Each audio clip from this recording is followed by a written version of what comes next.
It's reasonable, again, with sodium fluoride PET to look at the bone, since 90% of prostate cancer metastases come from the bone. This is a more sensitive way of detecting bone mets. If you have somebody who has a rising PSA and conventional imaging is negative, sodium fluoride PET would be reasonable to use if you're looking to put them on a form of treatment such as enzalutamide or sipuleucel T or abiraterone.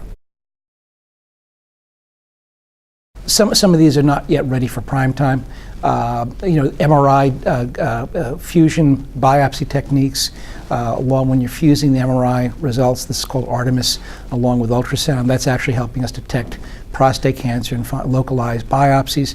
So I think that's actually being clinically investigated at this particular point. But sodium acetate PET, some of the amino acid imaging that I talked about today, those are still investigational. Now, I think what is actually going to be fairly interesting is when you're starting to develop targeted therapies, imaging for those particular targets, and using that as a way or as a companion to check for drug activity and eligibility for different drugs. One thing that comes to mind right now is PSMA, which there are small molecules available that image it, I think, better than the monoclonals that are out there at this particular point. But that may be one way of saying this is a reasonable patient to target PSMA-directed therapy, and then if they start progressing, you can see if they've actually changed their expression profile.